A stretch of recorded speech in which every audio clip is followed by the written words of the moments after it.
Muito bem, muito obrigada. Dizer, em primeiro lugar, que é um gosto estar aqui, é um gosto duplicado. Em primeiro lugar, os parabéns ao António Mateus e muito obrigada por este convite. E também é um gosto porque divido esta apresentação com uma pessoa por quem tenho muita estima, que é o João Fernando Ramos, também em grande parte responsável por algumas aventuras nesta coisa de comentário aos média internacionais. Bom, este foi um grande desafio da leitura e da apresentação. Normalmente, quando apresento um livro, penso sempre, porque é que as pessoas vêm à apresentação do livro? Porque são amigas do autor, mas também para conhecer um bocadinho do livro. Não vou contar tudo, mas darei algumas pistas de leitura e sei que o João Fernando Ramos irá complementar com mais sapiência do que eu, porque tem também muito conhecimento do terreno. Fiquei, desde logo, impressionada por estes 40 mil quilómetros na linha da frente. Portanto, há aqui um saber de experiência feito que nos atrai logo para o livro, é o relato da guerra na linha da frente, e é curioso porque eu coloquei-me no lugar da leitora. O que é que um leitor espera deste livro? Como é um livro de um jornalista, espera um relato rigoroso. E é verdade que o António Mateus tem muito cuidado no rigor em aspectos que às vezes até passam despercebidos, que é o cinto do militar, é assim um olhar quase microscópico, é o pormenor na designação dos lugares. Não era preciso tanto pormenor, mas damos conta de que tomou muitas notas para depois as transformar aqui em forma de livro. Mas depois também é muito impressivo e esta impressão do repórter no terreno que passa nas peças, passa no direto, é mais forte quando está em letra de livro. Depois também eu que sou uma professora de jornalismo, também é importante o livro porque nos dá os bastidores de uma zona frontal. E os bastidores de uma zona frontal é algo a que os telespectadores não têm acesso.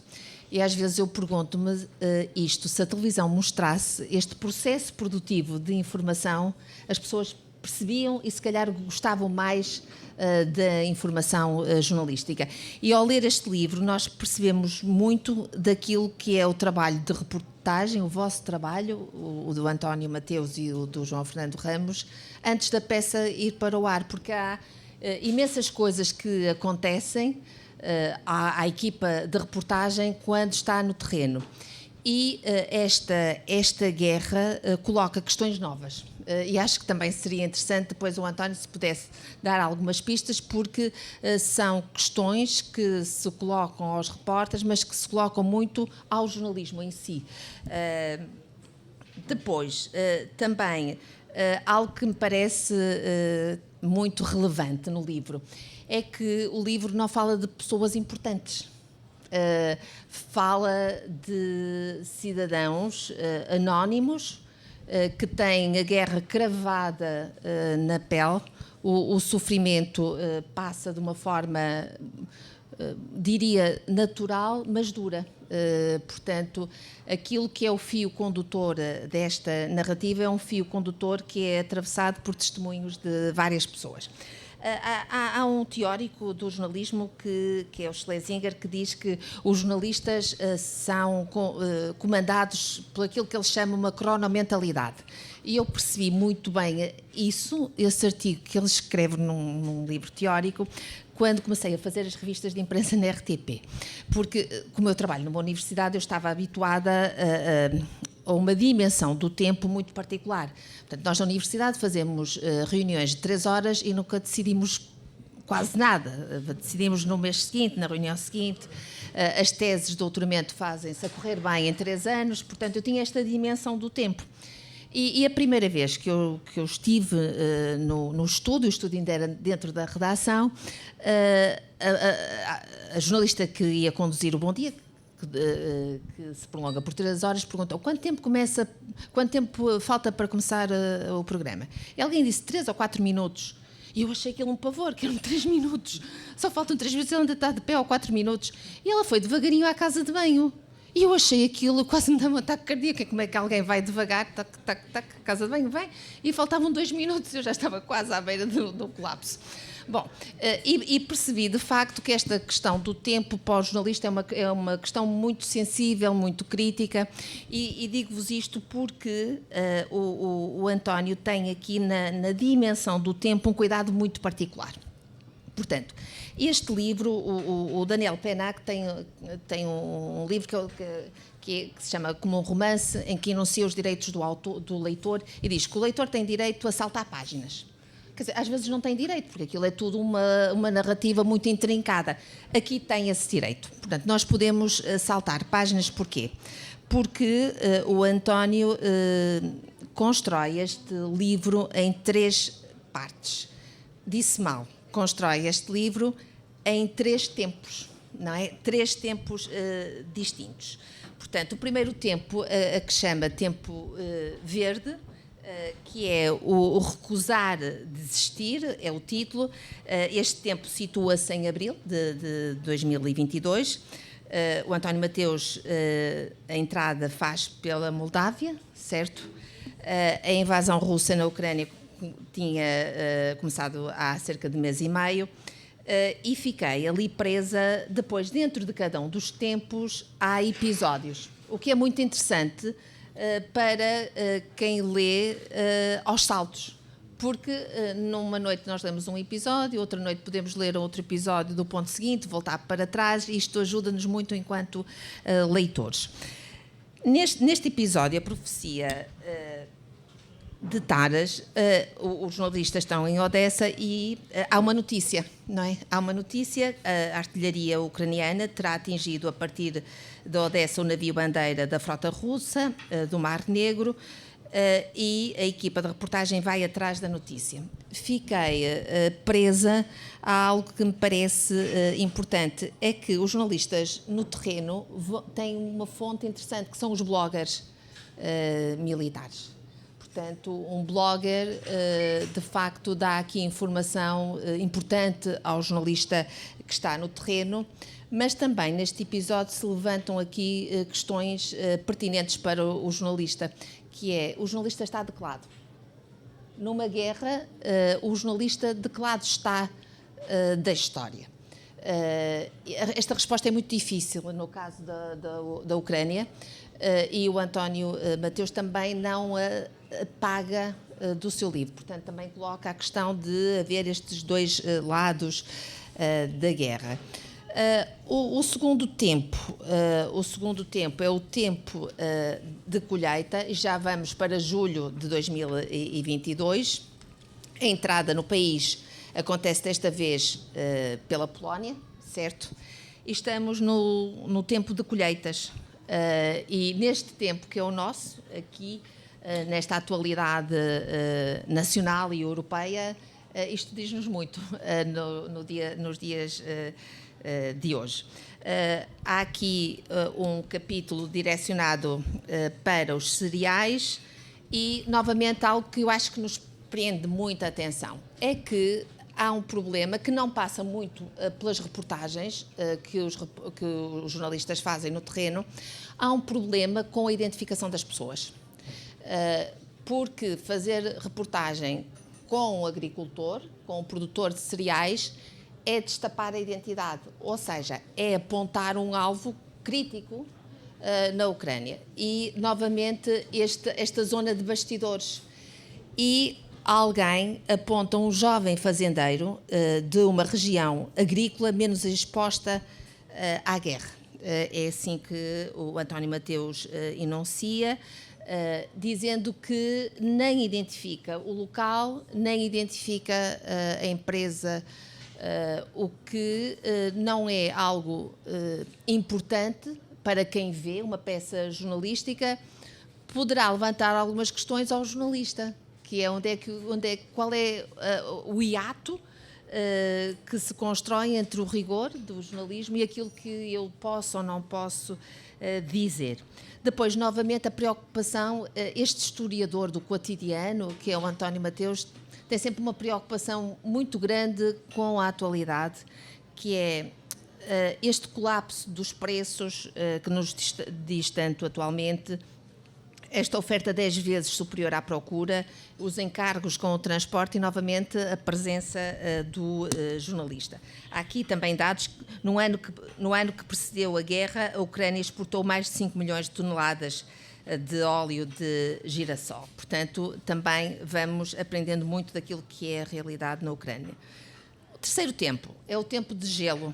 E então, desta vez, estamos entre janeiro e fevereiro de 2023. Desta vez, os jornalistas percorreram mais de 20 mil quilómetros.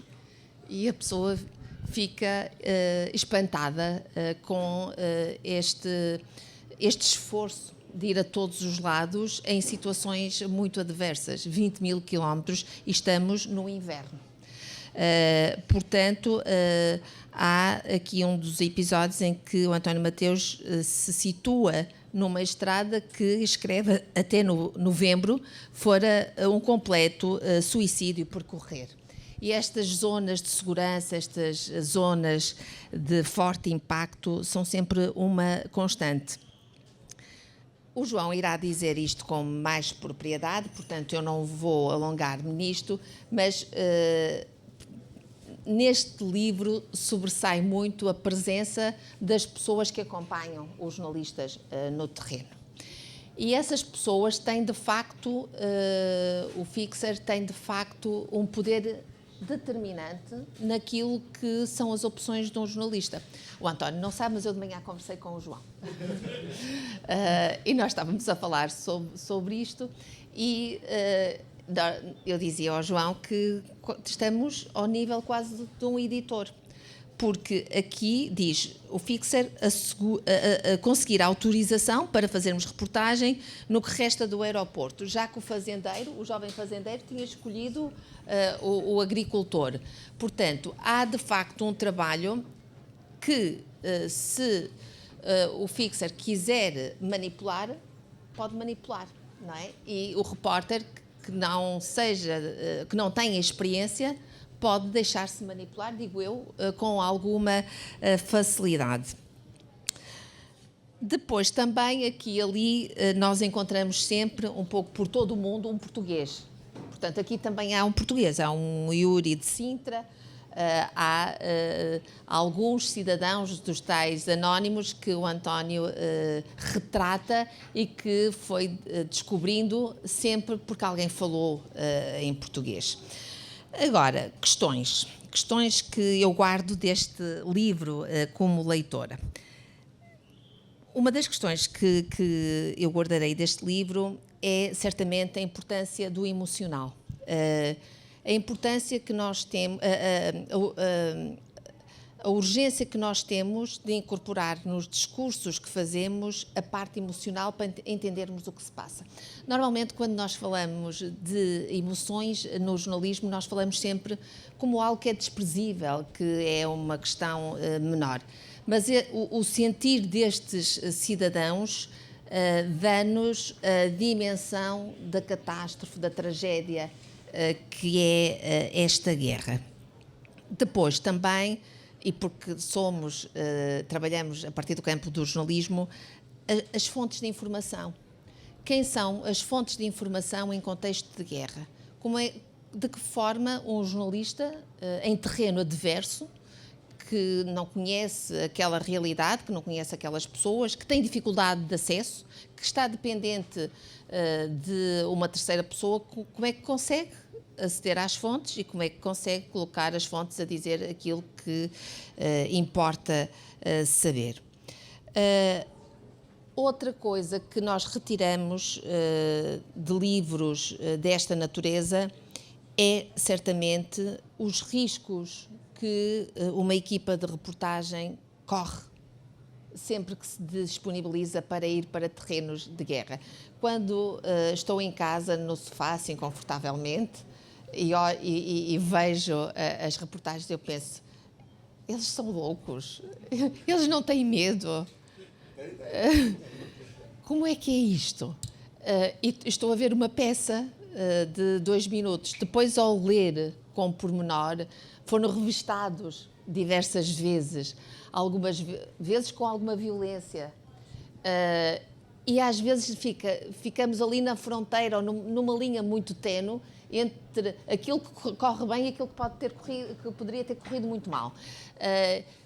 Que jornalistas são estes que deixam o conforto de sua casa e se metem num avião com uma mala, que tomam um pequeno almoço de manhã e que não sabem depois o que vai acontecer ao longo do dia antes de regressarem ao hotel?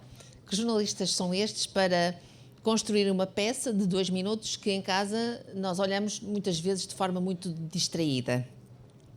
E depois, como trabalho numa universidade, há uma questão que o António levanta logo no início do livro, que me diz muito pela impossibilidade que existe atualmente de se fazer isto, que é a formação que não existe, neste caso, no jornalismo de guerra. E o António Mateus levanta esta questão de uma forma muito pertinente.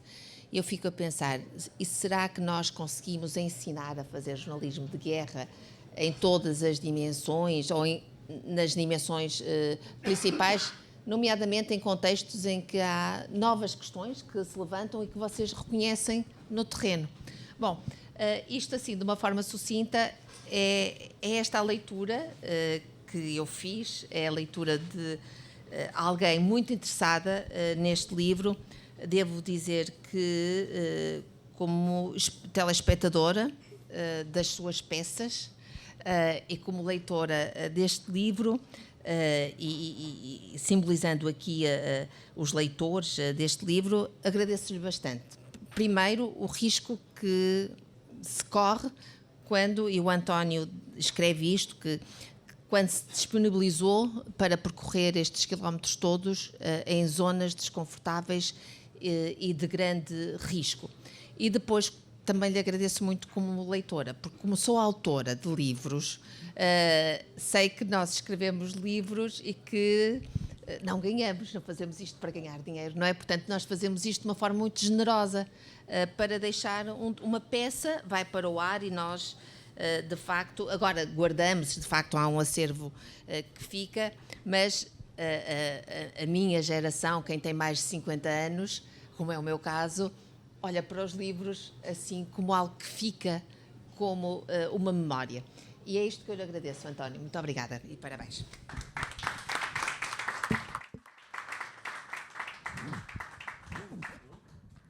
Bem, sou eu, não é? A Feliz Bela falou aqui de algumas coisas interessantes que o António conta. Não é muito fácil nós contarmos estas coisas. O que aconteceu não é uma situação normal. E falávamos hoje, por exemplo, do pequeno almoço. O que é que significa o pequeno almoço numa coisa destas? É o sítio onde tu estás ainda na zona verde, na zona confortável. Ainda há pelo menos uma maçã, um pacote de bolachas, um café mais ou menos, qualquer coisa, não é? É o nosso hotel 5 estrelas naquele dia. E a partir dali não se sabe, não é? O Mateus fala várias vezes no livro que levava mala para 2 dias, ou um dia, ou não sei o que mais. Não sei como é que tu consegues fazer isso, porque uma pessoa acha que, pronto, traz qualquer coisa para vestir e vamos ver se aquilo funciona. E esse lado pessoal fica sempre do lado de fora das nossas histórias, porque se nós pensamos muitas vezes nisso, não conseguimos contar a história. Há 2 formas de fazer jornalismo nestes sítios. Ou somos o menino ou a menina que está à janela, hiper confortável, em direto a todas as horas, fomos à guerra e brilhámos, mas não vimos a guerra. Nem contámos a guerra. E há outra forma, que é ir lá, tentar perceber o conflito, tentar perceber estas pessoas e dar nome às pessoas. Tu dizes aqui porque é que se dá nome a estas aldeias. É a aldeia mais importante. E o Mateus escreve isso. As pessoas pedem... não se esqueçam de nós, e é terrível, não é? Tu contas aí a história dos velhotes que voltam para o buraco, e eu imagino, porque isso já me aconteceu uma data de vezes, a vontade que nós temos de voltar para trás, pegar neles e, eu levo-os para Portugal, venham connosco, não é? Adotamos todos. A minha mulher dizia-me, quando eu estava em Timor, por exemplo, traz os meninos, não há problema nenhum, eles podem vir para cá. Ou em Angola, não sei se era em Timor ou se era em Angola. Há sempre esse nosso lado que fica ali um bocadinho agarrado àquelas pessoas. E elas pedem-nos isso. Portanto, tu fizeste essa homenagem que é bonita, de dar o nome a terras que certamente já não te lembravas, não é?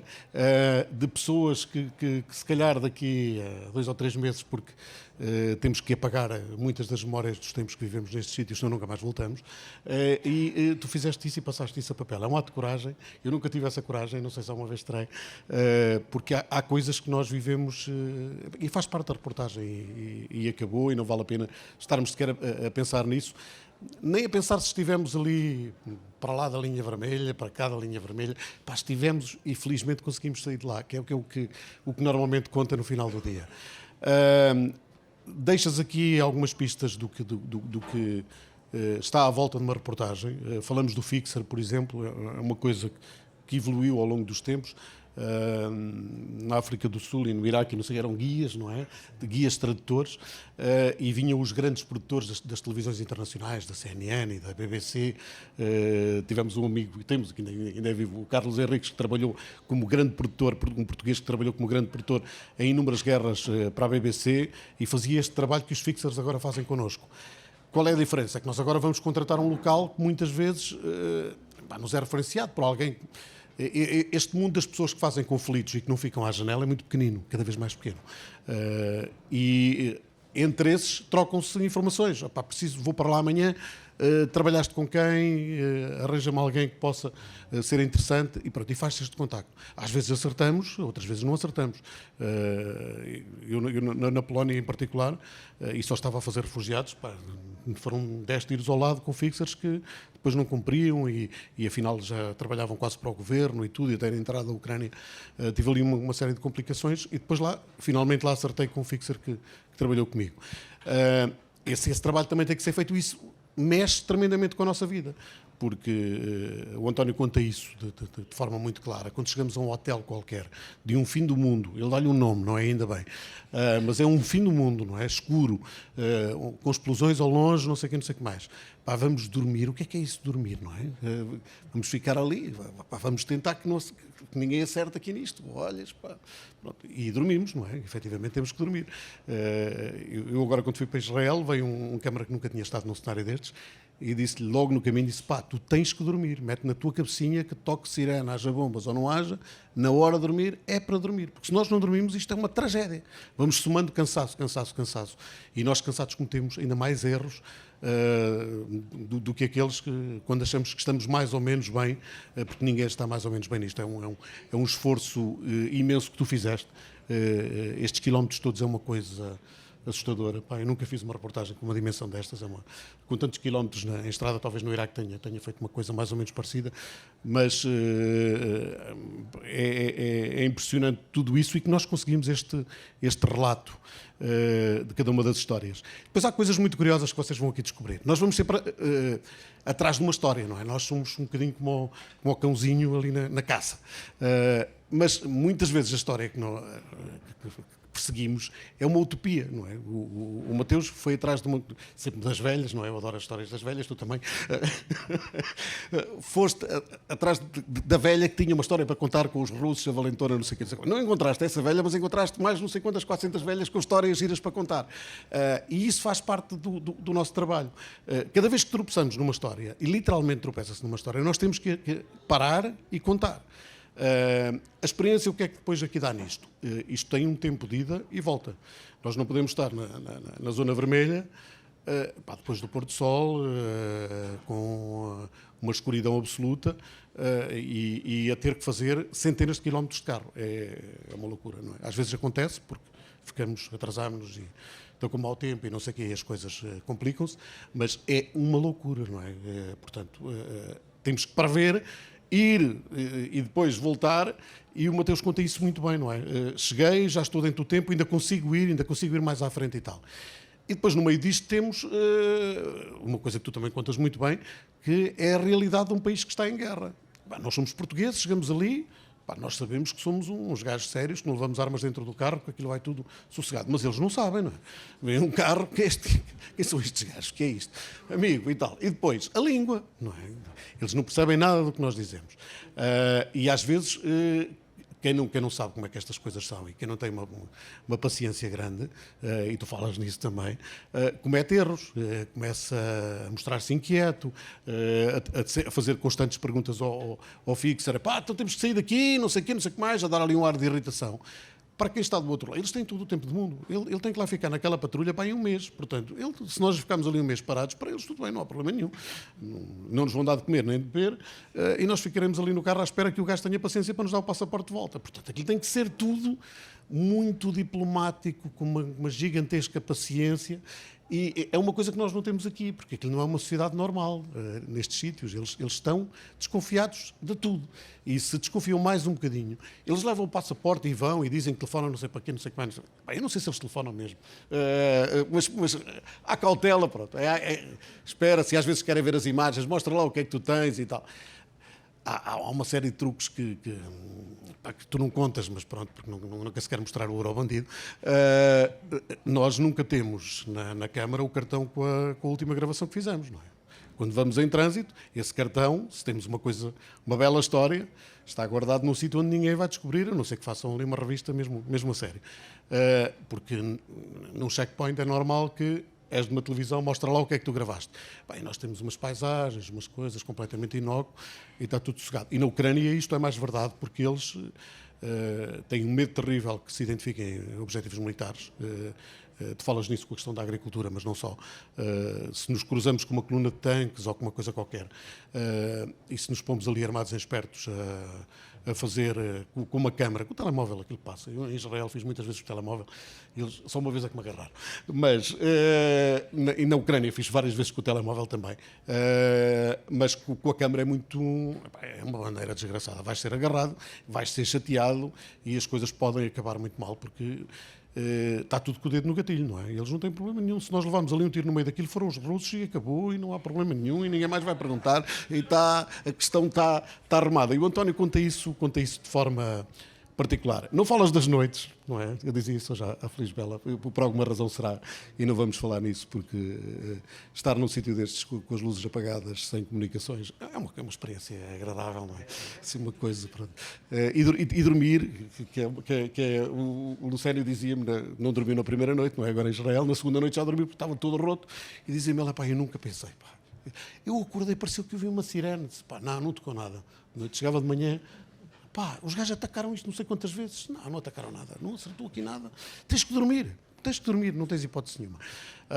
O decidir ir para o bunker ou não ir para o bunker, perceber de que lado vêm as bombas, podemos gravar, não podemos gravar, isso vai muito da experiência que as pessoas têm e muitas vezes da vontade em efetivamente contar a história destas pessoas. Qual é o problema disto? É que nós apaixonamos-nos por eles. Eles pedem-nos, não se esqueçam de nós, mas nós ficamos depois agarrados a eles, não é?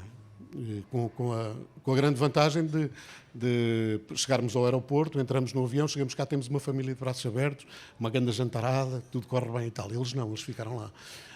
E não são fantasmas que nos perseguem, mas são pessoas de quem nós não nos devemos esquecer. E tu não te esqueceste deles. Deixaste aqui esse teu lado africano, com um grande respeito pelos mais velhos, principalmente por aquele casal do buraco.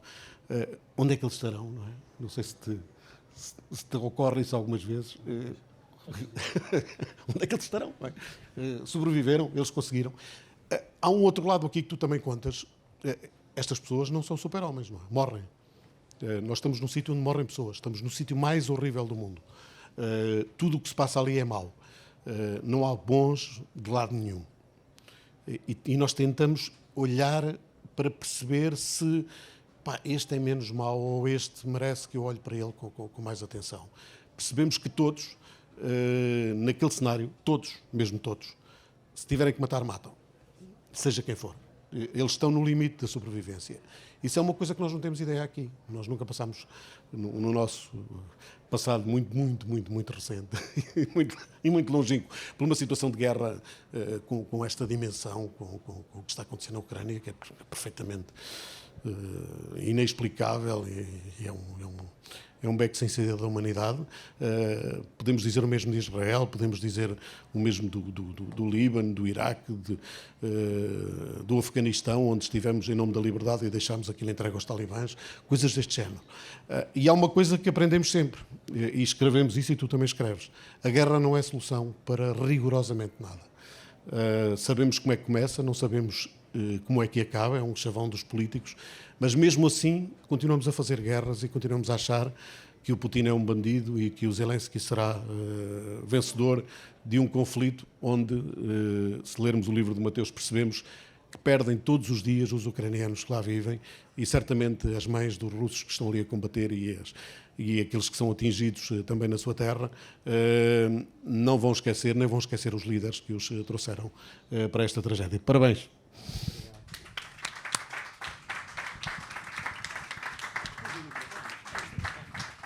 É um privilégio agarrar no teu. Bom, boa tarde, obrigado por nos darem um pouco do vosso tempo, que é a coisa mais importante que nós aprendemos na vida. Já perceberam certamente porque é que é um privilégio ter pedido e ter aceito o convite a professora Felisbela Lopes e eu chamo-lhe o meu mano, porque o mano não é só quem nos pertence biologicamente. Há uma biologia, para mim, muito mais importante, que é a biologia do coração. Eu conheci o João quando ainda éramos os dois pós-imberbes. Conheci-o no meio de uma confusão. Sempre encontrei o João não em varandas de hotéis ou em bicos de pés ou a querer ser bonito, porque a natureza já tratou disso, como vêem. Mas conheci o João num episódio que eu partilho convosco, porque percebem logo porque é que é tão fácil gostar do João. E não é só gostar como jornalista, é gostar como ser humano, que é a coisa mais importante e é o que eu tento emprestar através deste livro. O João, convido-vos a recuarem até 1994, março de 1994, estava Nelson Mandela a tentar chegar a presidente de um país que na altura era a vergonha da humanidade por causa do que o apartheid arrastava, e a extrema-direita, aí sim, extrema-direita, na África do Sul, extremamente poderosa, muito bem armada, a controlar todos os serviços militares e serviços de segurança da África do Sul, e de repente a extrema-direita tinha começado a fazer atentados bombistas por todo o lado, e no meio dos troços de edifícios, imaginem aqui na Rotunda da Boa Vista, os edifícios todos à vossa volta, todos calavrados, e eu ouço alguém agarrado a um bajolo, desculpem a expressão, uma coisa que depois descobri que já havia telemóveis, telefones, uma coisa transportável, que eu fiquei assim a olhar. Na altura nós só trabalhávamos com telexes, os jornalistas, e de vez em quando encontramos os telexes com as letras todas, porque a maior parte ou tinham gamado algumas das letras ou tinham dado com uma vara no teclado e tinham partido metade das letras, e nós ficámos a ver como é que íamos escrever o texto à volta daquelas letras, que é uma coisa que as novas gerações um dia, por fascínio, vão pensar que é ficção científica. Mas eu ouvi aqui o João a falar em português, a narrar, e eu... Bem, íamos escapar uma asneira em inglês, mas não escapou, ficou aqui guardada, e a falar-se... Podes falar. What the fuck?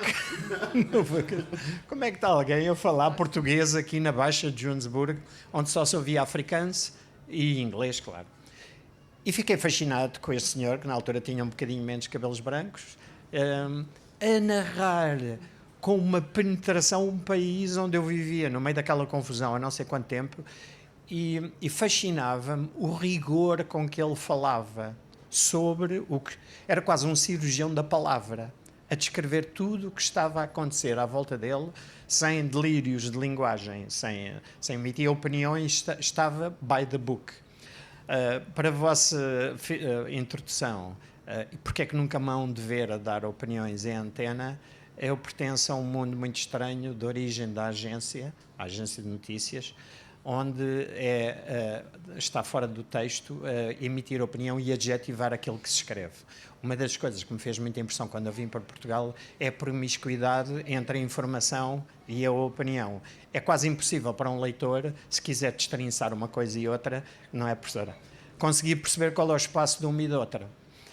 Nós, saltando muito para a frente, antes de fazermos os diretos nos principais jornais, nós falamos sempre com o João Fernando Ramos cá do sítio, a combinar com ele qual é que vai ser o tema do direto, além da reportagem. Ele diz, ok, vais falar sobre o quê no direto? Ou queres falar? E eu lembro disto com o Zé Rodrigues Santos, não estou a fazer em confidência nenhuma, porque é só para perceberem, e eu gosto muito do Zé como pessoa, é uma alma lavada.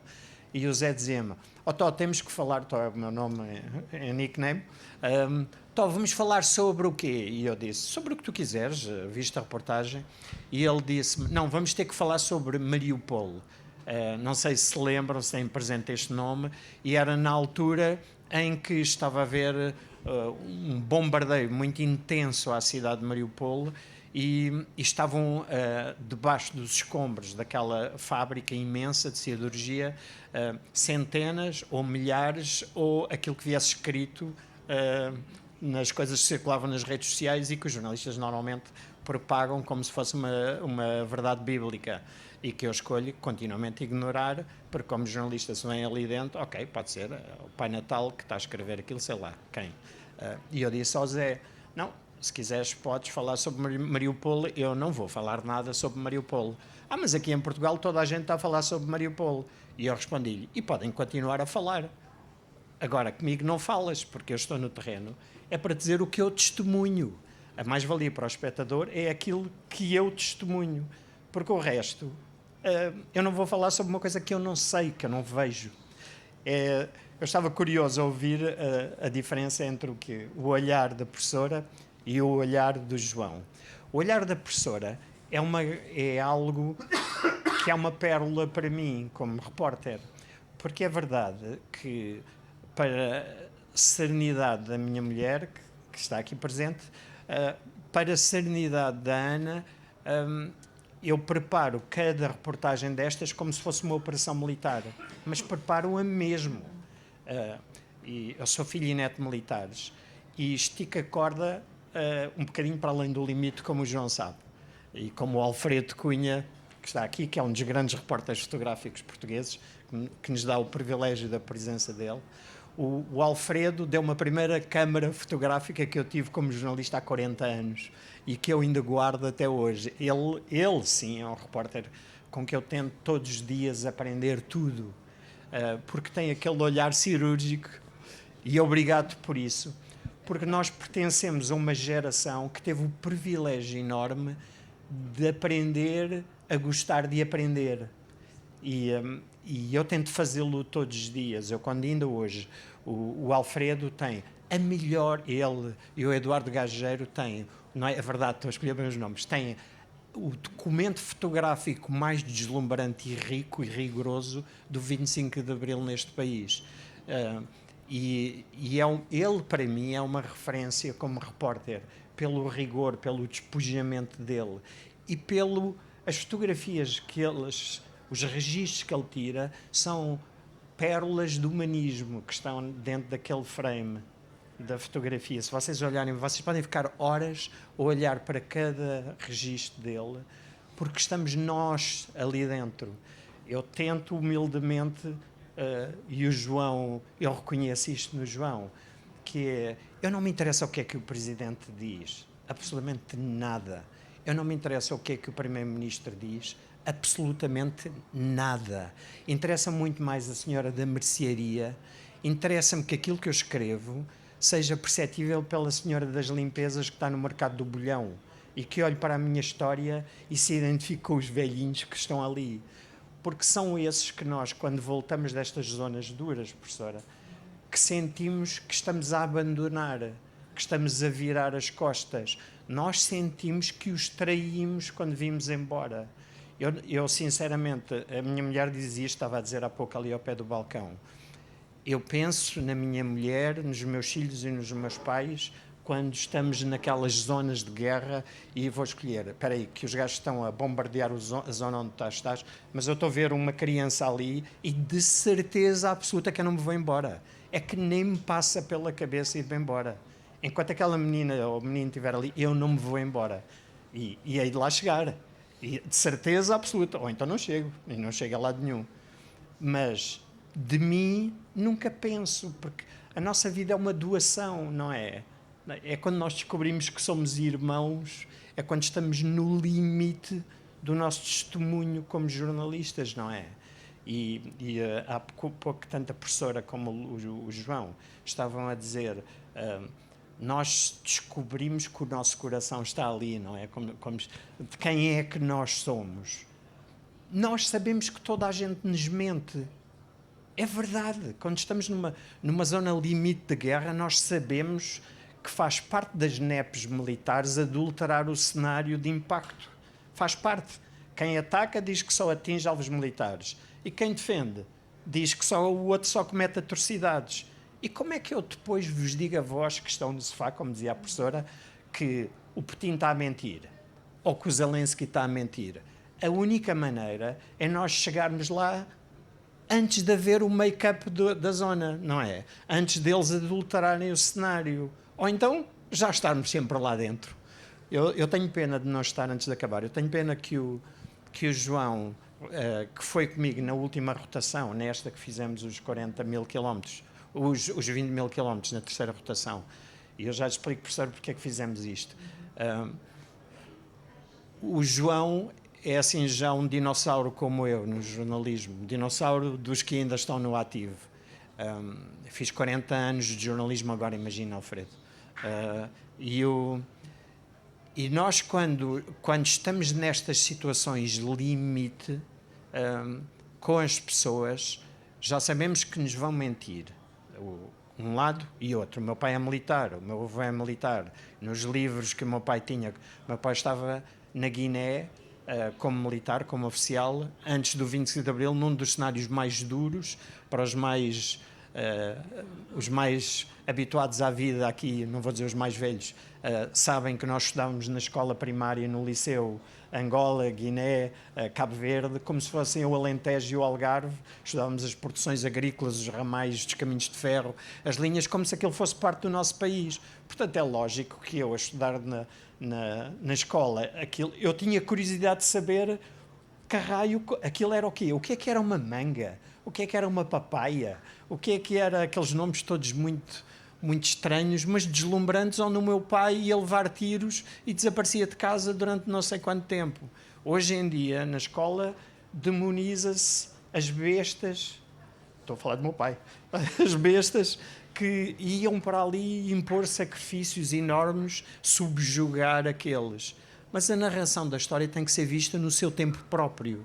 E é isto que o João pergunta, como é que eu tive coragem de escrever um livro.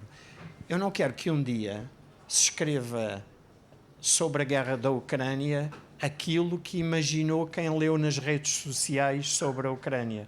Eu quero que cada um de nós que andou efetivamente nas zonas mais duras da guerra deixe isso para os investigadores como a professora poderem ter um testemunho factual. Só para acabarem, eu cheguei a Portugal a última vez e a primeira coisa que me perguntam logo é: António, quando tu vês os órgãos de comunicação social a falarem sobre a zona onde tu estiveste na guerra, qual é a primeira coisa que te vem à cabeça? E eu digo-lhes: fico sempre fascinado. Fico fascinado, porque eu venho cheio de dúvidas e vejo uma data de gente que nunca pôs os pés ali, nem nunca porá, cheio de certezas, a falar sobre aquelas coisas, e eu fico maravilhado com a capacidade intelectual destas pessoas que, teletransportadas para aqueles sítios todos, fazem juízos absolutos, e eu sinto-me perfeitamente esdrúxulo, incapaz de perceber o mundo à minha volta, porque afinal sou coxo, porque não percebo nada, e gostava de ter essa bênção de saberes. Houve um general, que não interessa qual, temos vários que falam cheios de certeza, e é uma pessoa extremamente educada, que numa das últimas intervenções sobre a Ucrânia estava a dizer esta pérola, que aqueles projéteis caíram numa escola porque os ucranianos, e eu tinha estado nessa zona, os ucranianos metiam peças de artilharia junto às escolas. E ele dizia aquilo com ar assim muito convicto. Eu recebi pelas redes sociais, lá está, o mesmo blogger militar a descrever como é que tinha acontecido. O azar é que nós tínhamos lá estado, naquele sítio. E eu fui ter com ele educadamente, como a minha mãe me ensinou, e fui-lhe dizer, olha, eu admiro imenso a sua educação. Só gostava de lhe pedir uma coisa, que é, não acredite em tudo o que lhe metem à frente para o senhor depois dizer à televisão. Porque faço-lhe só este teste de humanismo. É um teste simples. O senhor é pai? E ele, sou. O senhor alguma vez deixaria que pusessem peças de artilharia junto à escola dos seus filhos? E ele olhou assim para mim e disse, olha, nós falamos português, eles falam ucranianos, todos temos um coração com uma covinha ao meio.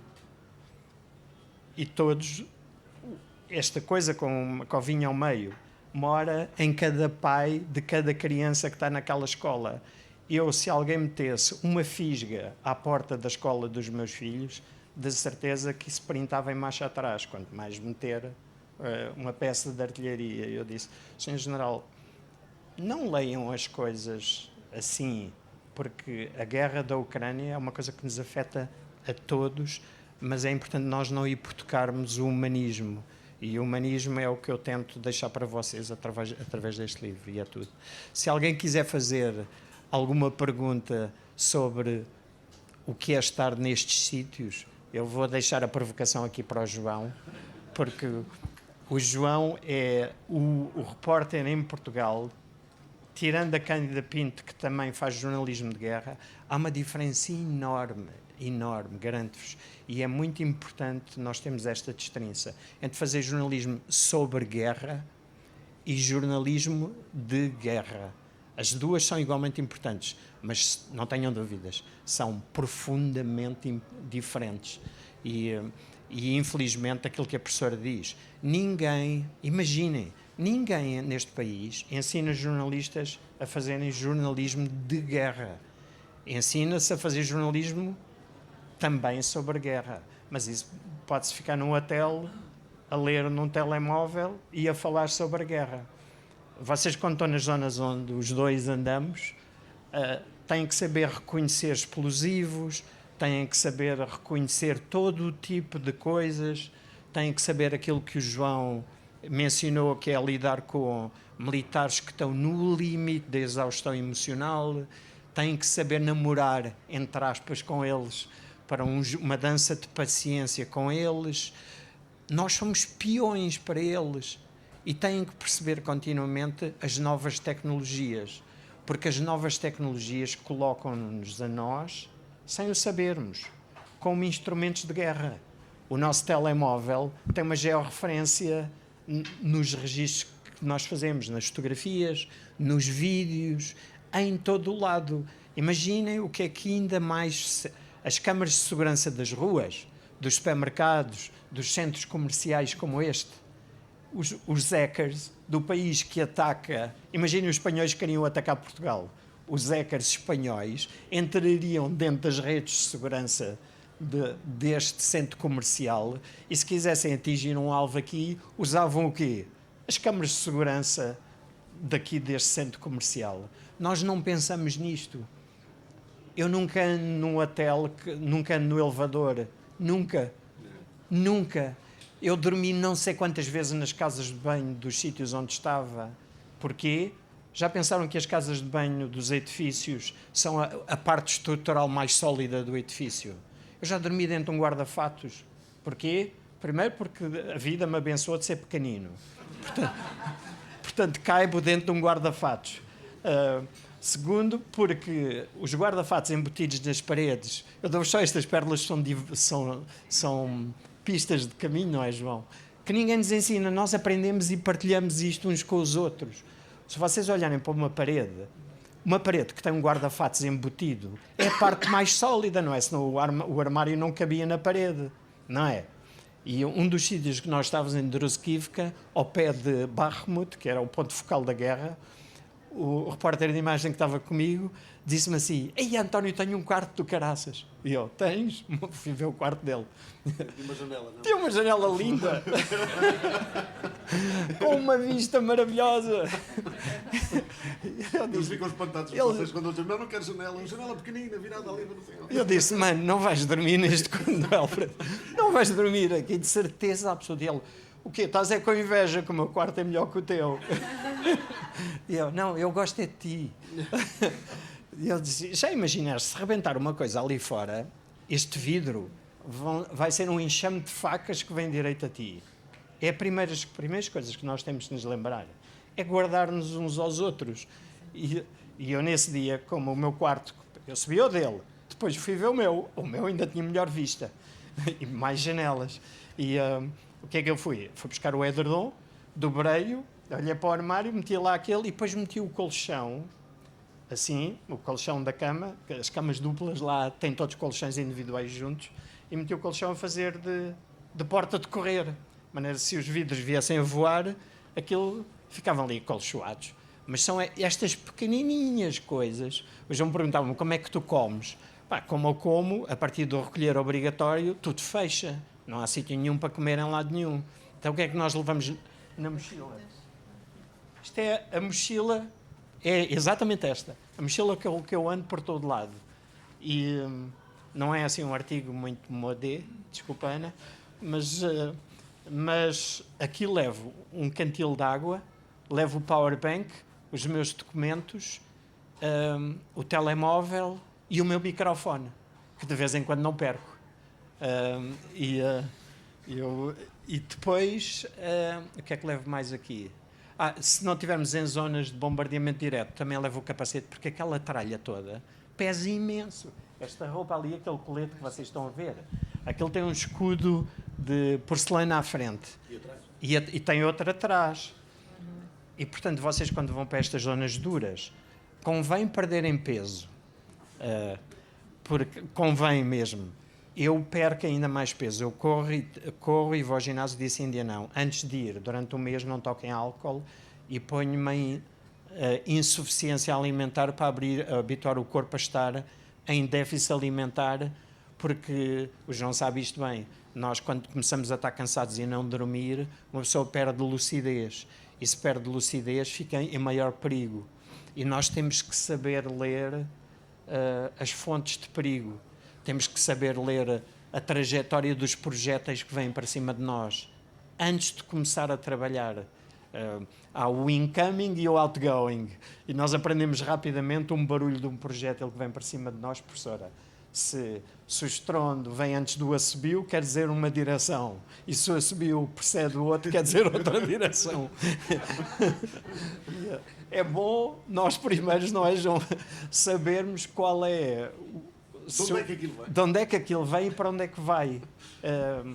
E depois a experiência mostra-nos que há situações que nós temos de ser proativos. Uma das histórias que está aqui contada nós estávamos, é a última coisa que eu conto, nós estávamos numa zona em que o militar comando Força Especial que acedeu aí connosco ia-nos levar para a linha da frente, para lá de Bakhmut. Portanto, estávamos mesmo já na zona da insanidade. Só que nos diziam que os ucranianos estavam a conseguir empurrar os russos nessa zona e já tinham um ponto de trincheira para lá de Bakhmut. E nós, claro, fixe. Grande peça jornalística que íamos ser. Eu só disse à minha editora, à Márcia, Márcia, não nos liguem, não telefonem, quando nós voltarmos, não te posso dizer para onde é que vamos, e quando voltarmos, eu digo. Se não voltarmos daqui a 2 dias, comecem à procura de nós. E nós fomos para lá e, entretanto, a guerra não é a guerra do Solnato, como dizias, a guerra anda para a frente e anda para trás e a linha da frente não é traçada a esquadro. É mais uma serra, não é? Há umas partes que avançam e que recuam. Naquela manhã, a linha ucraniana tinha recuado e nós, quando nos cobrimos dentro do carro, professora, estávamos entre as trincheiras de um lado e do outro. numa estrada, imaginem. E de repente, como é que demos por isso? Porque tínhamos um carro de combate à nossa frente. Eu fiz essa peça para o telejornal com as imagens do que estou a dizer.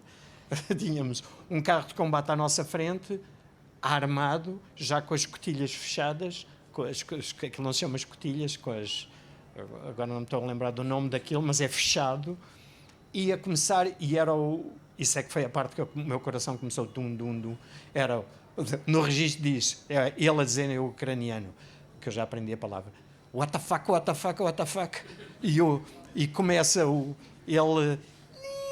Nós sabemos que é aquele vai sair projétil e ele enfia um bujardo na direção dos russos e nós, começa o coração. Agora vem tudo lá. E agora veio o troco. E eu virei-me para ele. E estava o Sérgio Ramos, que é um repórter mais generoso, em volume, e tem menos mobilidade, ao volante. E eu disse, Serginho, levas o carro, sais com o carro daqui, pisgas-te, e eu tinha uma GoPro comigo, e fomos a correr para as trincheiras, lembras-te dessa? E fomos a correr para as trincheiras ucranianas, porque ele tinha-nos dito que a estrada tinha um desnível, e nós, do lado esquerdo da estrada, era mais baixinho, e quando os russos nos enfiassem a broa, aquilo passava por cima. Só que tinha um problema, ninguém explicou isto ao gajo que fez o cenário daquele palco. E a berma esquerda tinha uma série de quadradinhos vermelhos com caveiras. Que nós aprendemos rapidamente o que é que aquilo quer dizer. Não convém muito correr ali. Portanto, o que é que nós fizemos? Corremos ainda mais depressa, vestidos assim, tudo nevado, que ainda se corre mais devagarinho. E de repente ouvimos o incoming. Eu levava o microfone transmissor na mão, que ficou lá até hoje, e mergulhei no Alcatrão. E passou assim uma coisa assim, muito, muito perto de nós. Nós só vimos o estrondo para uns 50 metros de nós. E era outra vez o ucraniano. Como é que eles dizem? Bilhards. Eu não posso traduzir.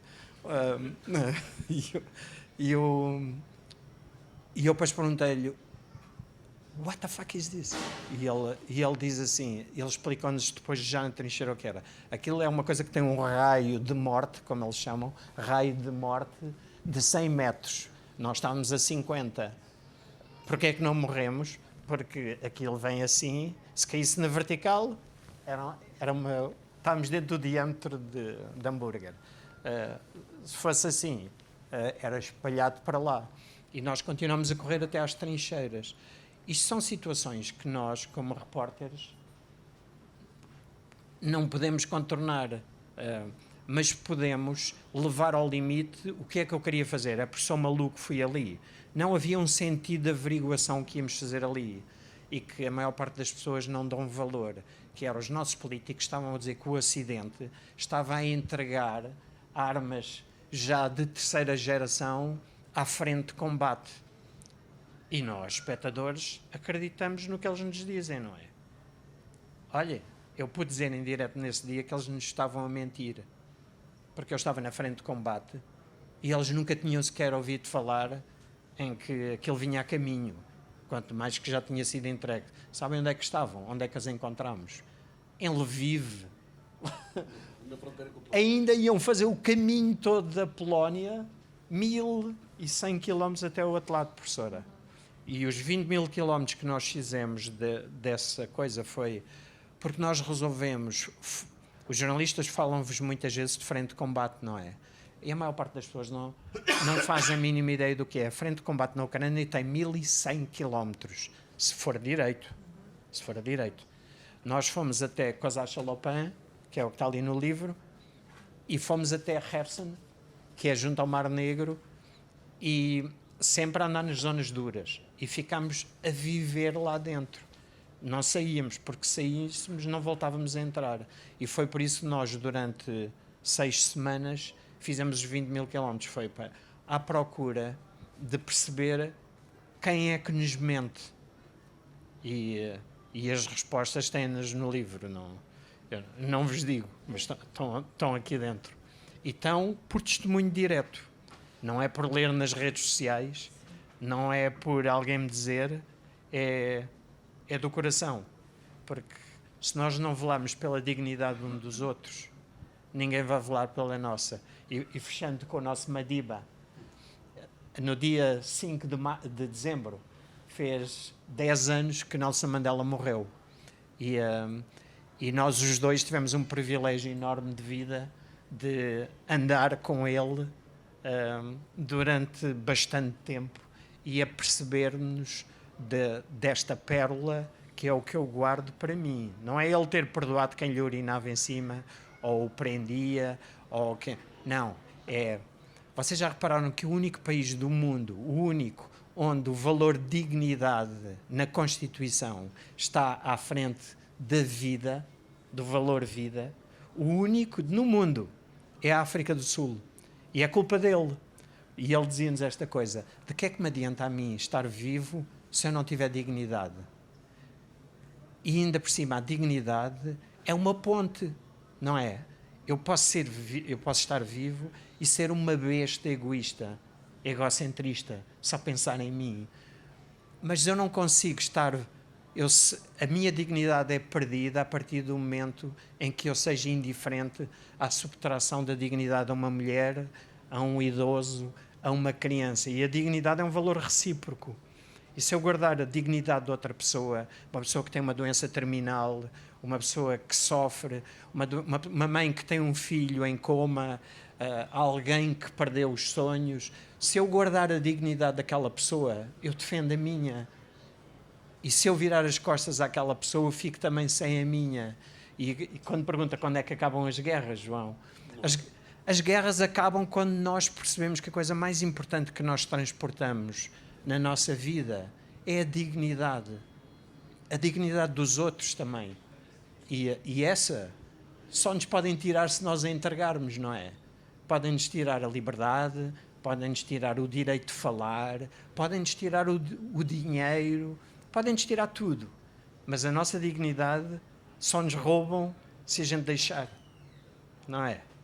E com isto vos deixo.